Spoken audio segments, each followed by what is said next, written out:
What if in reality all my life, my conscious life, has been not the right thing? Can you imagine reaching your last moments and realizing with unbearable clarity that you have wasted the one existence you were given?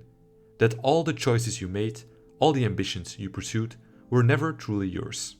That you lived not as yourself, but as a reflection of what others expected from you? Tolstoy's The Death of Ivan Ilyich is a book on this very fear. It tells us the story of a man who followed the path society laid out for him. He sought status, stability, and respectability, believing these to be the ingredients of a meaningful life. And yet, as he lies on his deathbed, he is tormented by an unbearable realization. None of it was real. He lived by convention, and now, at the very end, he is left with nothing but regret. And none who read it can help but ponder the following question. Are we too sleepwalking toward the same fate? Are we chasing goals that will crumble into nothing when death comes knocking?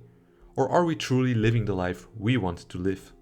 As we explore this literary masterpiece, we'll uncover how we unconsciously adopt the desires of others, how the pursuit of prestige and propriety often leads to an empty existence, and why we must face the certainty of death not with fear, but with urgency.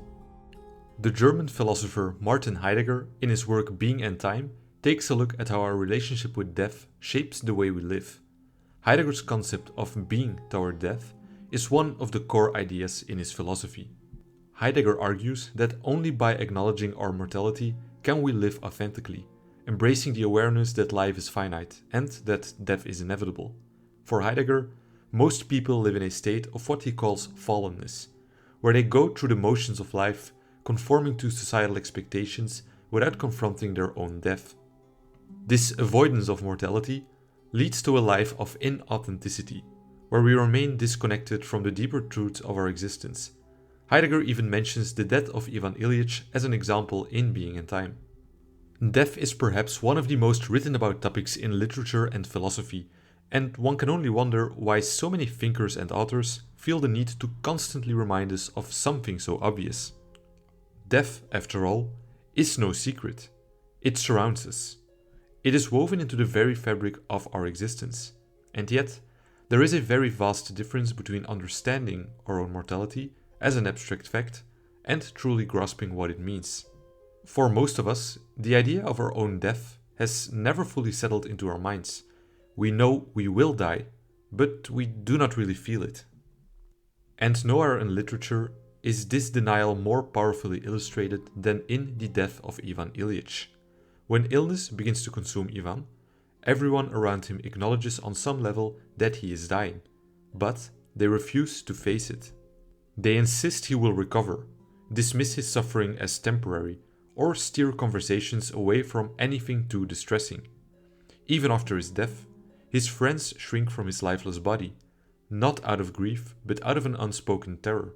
To look at him is to confront their own fate, to recognize that nothing shields them from the same end.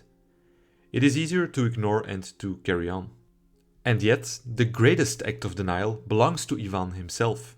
He knows that he is dying. The signs are unmistakable, but he cannot fully accept it, at least not at first.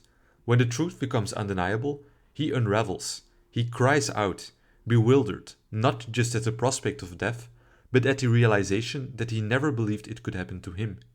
He had always known that all men are mortal, but he had never once truly envisioned his own life ending. No one he knew had either. They all nodded in agreement with the idea that someday they would die.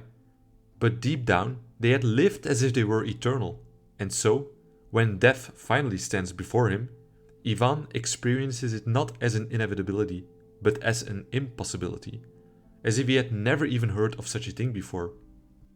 "It can't be me having to die," he says. "That would be too horrible." He even compares it to a syllogism. It's a popular one that most of you will probably have heard of in one form or another, usually with Socrates as the example, but in this story it's Caius. Caius is a man, men are mortal, therefore Caius is mortal. The syllogism is perfectly sound, but yet something so perfectly reasoned still feels abstract compared to the very raw immediate experience of dying in that very moment. Anthropologist Ernest Becker, in The Denial of Death, argues that we go to great lengths to push away the reality of our own impermanence, no matter how logical or self-aware we think we are. Something in us resists truly grasping the finality of our lives. Instead, we seek ways to make ourselves feel immortal, whether through achievements or legacies, what he calls immortality projects.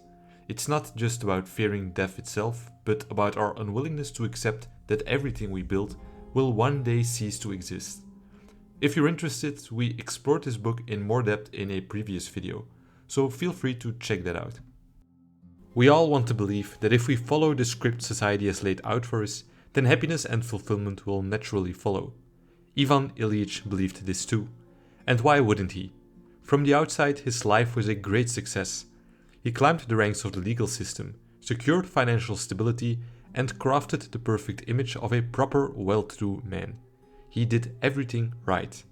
And yet, the closer he gets to death, the more this illusion unravels. He begins to see his life for what it truly was, not a pursuit of meaning, but a performance. A meticulously curated existence where every decision was made out of an unspoken obligation to fit the mold of a respectable man. And what makes this realization devastating is that it comes when it is already too late. The prestige, the wealth, the carefully cultivated reputation, none of it can shield him from the agonizing truth that he never truly lived. He had been playing a role, mistaking societal approval for real fulfillment. And now at the end, he is left with nothing but the horrifying question: what if it was all for nothing? How much of our own lives are dictated by others? How many of our ambitions, our desires, our so-called dreams are merely reflections of what we think we should want? Carl Jung once wrote, "Nothing has a stronger influence on a child than the unlived life of its parents." Generations of people, just like Ivan Ilyich, have lived and died without ever realizing that their lives were not truly their own. They followed the well-trodden path, only to arrive at the grave with the same terrifying regret: I never questioned if this was what I really wanted. And so, the question turns to us. If we were to face death tomorrow, would we be forced to admit that we too had wasted our time? Would we find that we had spent our lives chasing shadows while the real substance of life passed us by? Or will we wake up before it is too late? Because if the death of Ivan Ilyich teaches us anything, it's that there is no crueler fate than realizing in the final moments of our lives that you never truly lived at all. Thank you for watching, and we will catch you in the next video. Take care.